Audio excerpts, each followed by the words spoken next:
Oi pessoal, tudo bem? Meu nome é Leonardo Sakamoto, sou colunista do UOL Notícias e o pessoal da redação me pediu para comentar algumas aspas, algumas declarações que foram dadas ao longo deste longo ano de 2019, que ficaram famosas, que repercutiram, e eu tô aqui para comentar essas declarações para vocês. A primeira é do senhor excelentíssimo presidente Jair Bolsonaro. Falar que se passa fome no Brasil é uma grande mentira.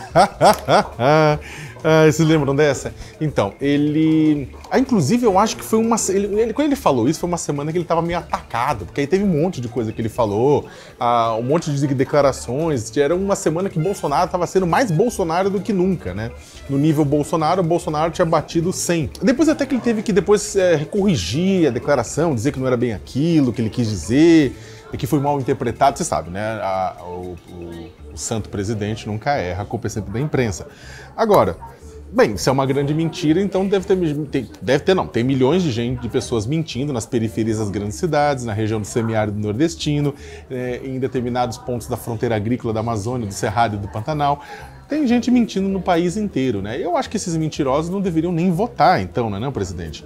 O problema é o seguinte, o Brasil, apesar de ter tido redução no tamanho da pobreza, né, com programas de transferência de renda, de curso e isso mais, a gente ainda continua com uma taxa muito grande de pessoas que não têm dinheiro suficiente para comer todos os dias, né? E isso é uma vergonha. A culpa é do PT! É claro que vão falar isso e parte da culpa é claro que é.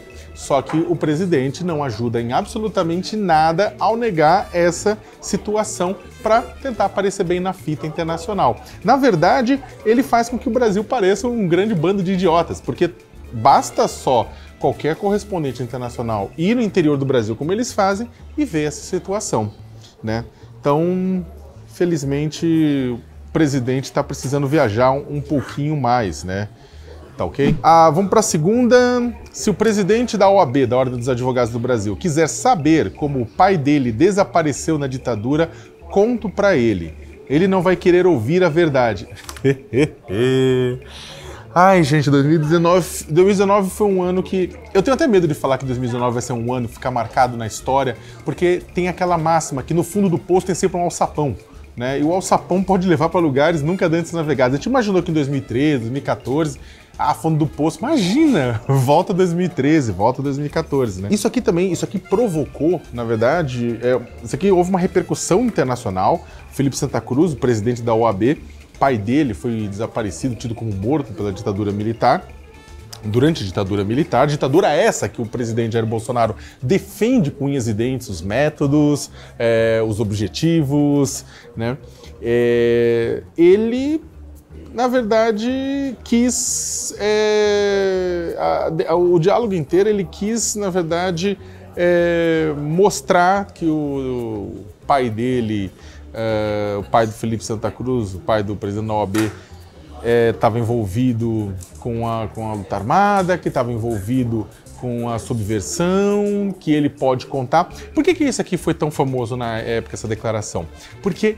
ninguém sabe, o Felipe Santa Cruz também não sabe qual que é o paradeiro do corpo do pai. Sabe-se, é claro, que o pai desapareceu sob as mãos da ditadura, deve 99% de chance de estar morto, mas ninguém falou, ninguém encontrou o corpo como tantos outros milhares de pessoas que desapareceram pelas mãos da ditadura e nunca voltaram, né? Quando eu digo milhares, são as centenas de desaparecidos oficiais e um monte de indígenas, de ribeirinhos, de quilombolas, de pessoas que não estão entre os desaparecidos oficiais, mas também foram desaparecidos pela ditadura.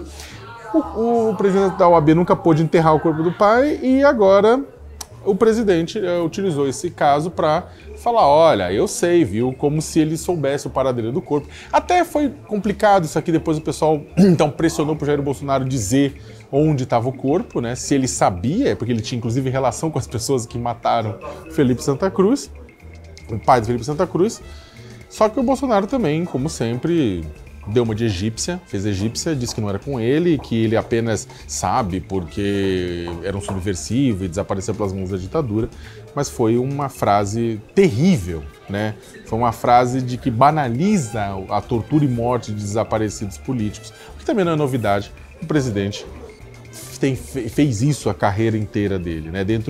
Se você andava nos corredores do Congresso Nacional, na frente da porta do Bolsonaro tinha um cartaz dizendo que quem procura osso é cachorro, com relação, zoando as famílias dos desaparecidos políticos do Araguaia que estavam procurando as ossadas dos seus familiares. Essa é de Eduardo Bolsonaro, filho 03, né, do presidente da República.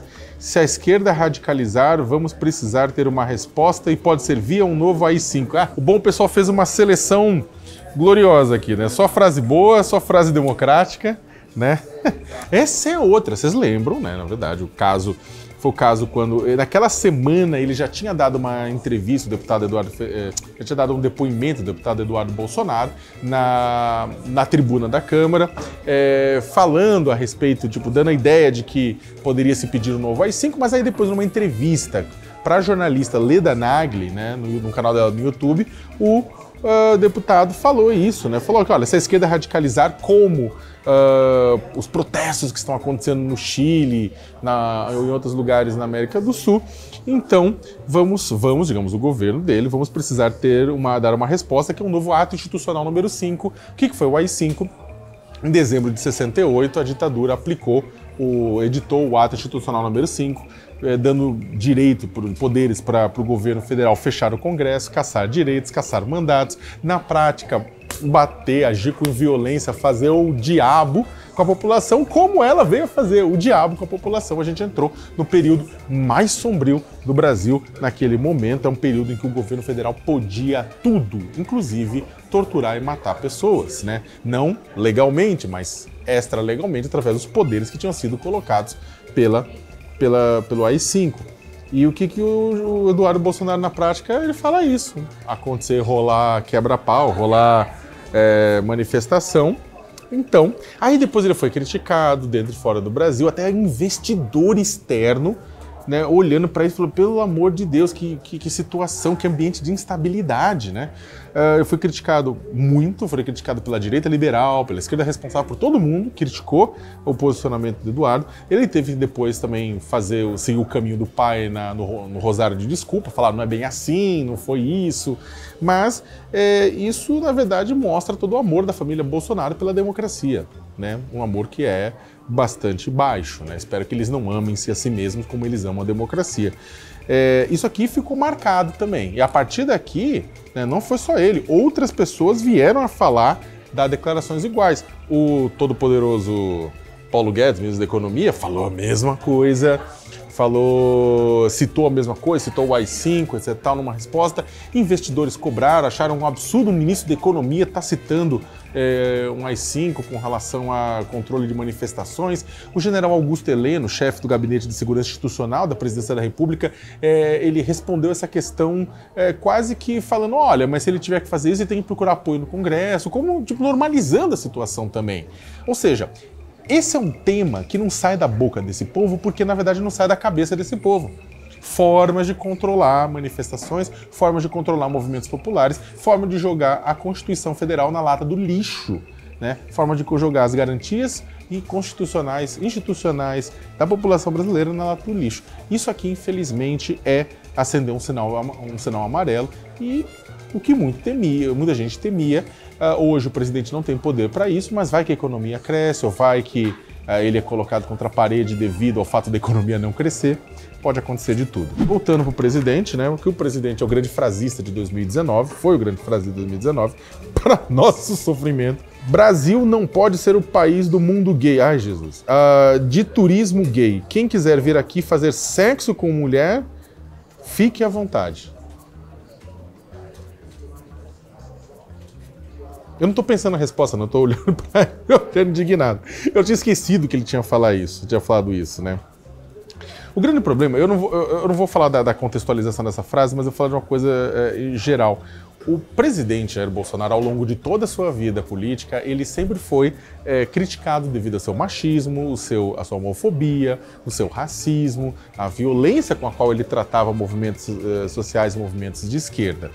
Quando ele foi eleito, ele imaginou-se, muita gente imaginou, falou, não, agora ele vai agir de forma magistral, ele vai agir, ele vai ser o presidente de todos os brasileiros. Não, ele não é o presidente de todos os brasileiros. Ele mesmo fala que ele governa para aquele terço que o apoia, né?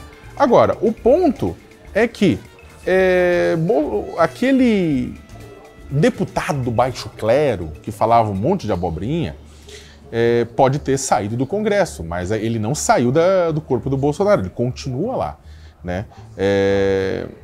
Isso aqui, além da homofobia presente, de falar que não é para ser o país do mundo gay, do turismo gay, o que é uma bobagem, inclusive econômica. Por quê?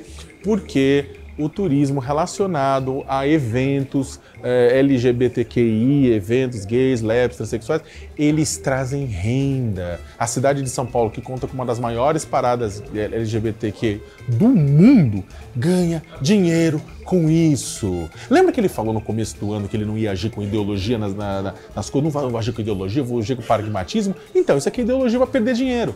Perde-se dinheiro com isso, é menos hotel. Quando o governo ataca e a pessoa se sente inseguro para ir num evento desse, é menos dinheiro para hotel, é menos dinheiro para restaurantes, é menos dinheiro circulando na sociedade como um todo.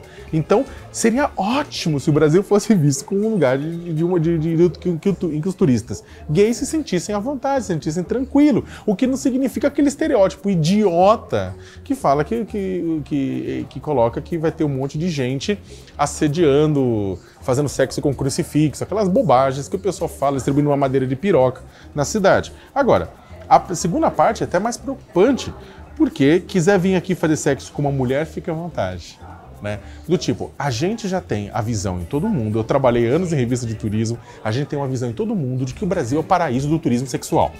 Em todo lugar do mundo já temos essa visão, que é só chegar aqui e comer todo mundo, que todo mundo tá para isso.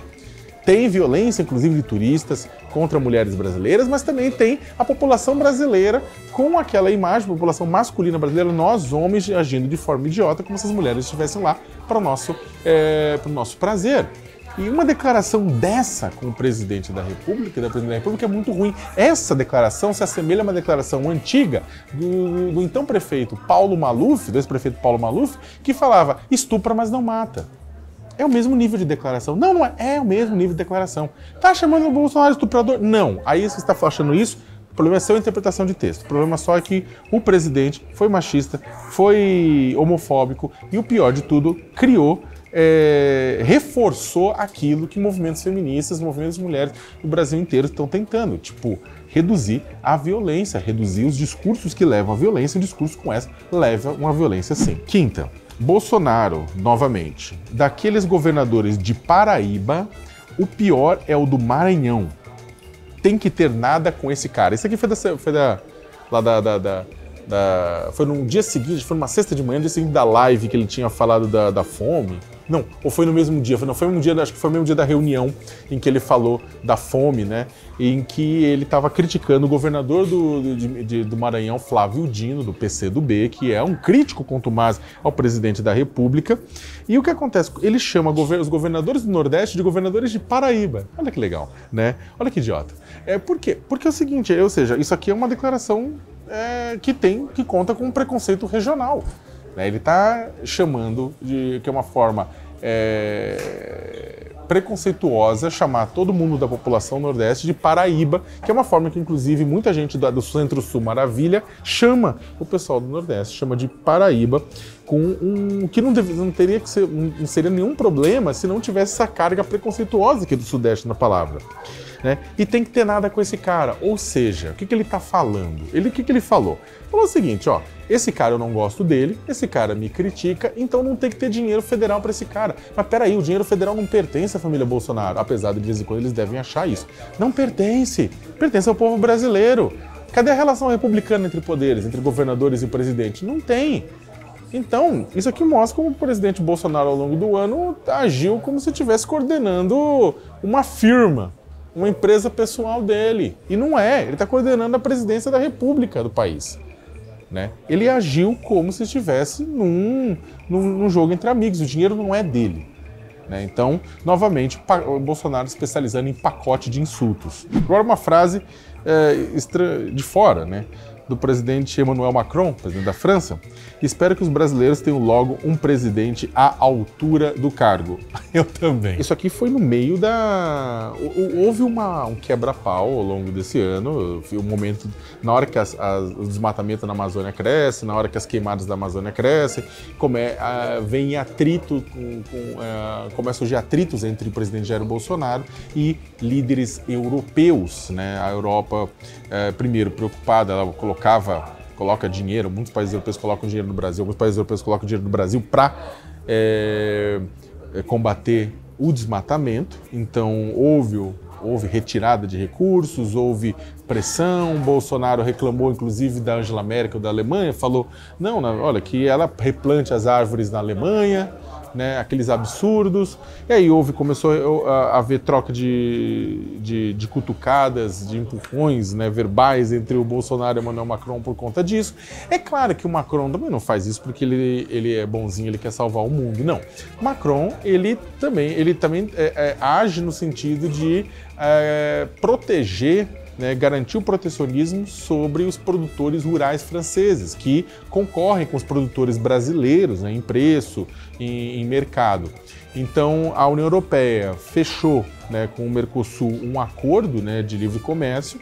Isso beneficiaria bastante o comércio agropecuário brasileiro. E é claro que o Macron usa também a questão ambiental, usa a Amazônia como justificativa para proteger, criar barreiras aos produtos brasileiros. Ao invés do presidente Jair Bolsonaro, isso é novo? Não. A Europa ser protecionista é nova? Não. A Europa usar a questão do meio ambiente, do trabalho, da questão social como justificativa para erguer barreira é novo? Também não. Só que o que a gente fez ao longo dos anos? A gente aprendeu a lição. O que é aprender a lição? A gente começa a combater os problemas que estão na base dessas questões. Combater desmatamento, reduzir queimada, combater trabalho escravo, combater trabalho infantil, combater questão de violência contra comunidades indígenas, para mostrar que o nosso produto está sendo vendido de forma limpa. O que o Bolsonaro faz? Bolsonaro, no começo do ano, apoia grileiros, garimpeiros, pecuaristas, madeireiros, com as suas declarações, com as suas críticas à fiscalização, e depois herda, né, recebe no colo o aumento das queimadas, o aumento do desmatamento. Ao invés de procurar soluções, o que ele faz? Critica, fala que é um ataque à soberania brasileira, conclama as pessoas, os homens e as mulheres de bem para se defender das invasões bárbaras europeias, né? E aí fica nisso. No final das contas, quem sai perdendo com isso? As pessoas dessas regiões que sofrem com a queimada, que sofrem com restrição de mercado, que sofrem com tudo isso, e sofre o Brasil e o futuro, né? Agora, a próxima frase, gente, é do ex-presidente Lula, né? Bolsonaro foi eleito porque esse que vos fala foi impedido de ser candidato. Minha condenação foi o grande cabo eleitoral dele. Olha, é verdade que Bolsonaro foi eleito porque o Lula foi impedido de concorrer. Os Datafolha, outras pesquisas mostravam isso, que Lula ganharia de Bolsonaro, né? Isso é fato. Agora, que a condenação dele foi o grande cabo eleitoral, isso aí não é bem tanto verdade. O Bolsonaro surfa numa onda de descontentamento absurdamente grande da população, que está descontente com a política, que está descontente com as soluções dadas, que está descontente com a crise econômica, que está descontente com as consequências da corrupção, que está descontente com um monte de coisa, que não quer mais ver nem pintado de ouro à frente os políticos tradicionais. Tanto que a eleição de 2018 foi a eleição da derrota de políticos tradicionais. Geraldo Alckmin termina muito baixo, outros políticos terminam muito baixo, alguns políticos não se elegem ou se reelegem da política tradicional, né? Há uma taxa de renovação muito grande no Congresso. Então, aquela coisa, muitas pessoas foram atrás daquilo que se vendeu como novo, como diferente. Aí que está o ponto. Bolsonaro não é novo nem aqui nem na China. Bolsonaro estava quase 3 décadas no Congresso Nacional e agora, pelo que a gente está vendo, pelas práticas de rachadinha na família, pelas práticas que a gente descobriu também dele receber auxílio moradia e morar em apartamento próprio, a gente vê que, na verdade, ele era mais do mesmo, né? Só que ele se vendeu como novo, ele se vendeu como um discurso novo e acabou surfando nessa onda de indignação. Ao mesmo tempo, o grande cabo eleitoral do Bolsonaro não foi Lula diretamente, mas foi o anti-Lula, foi o antipetismo. Muita gente estava insatisfeita com o PT, com a situação econômica, e votou não pelo Bolsonaro, mas contra o PT, né? Então, São duas coisas separadas. A segunda coisa não é tão simples. Teve uma onda de insatisfação que Bolsonaro soube surfar, tem uma onda de antipetismo que Bolsonaro soube surfar, mesmo que ele mentiu, mesmo que ele tenha enganado muito nesse processo.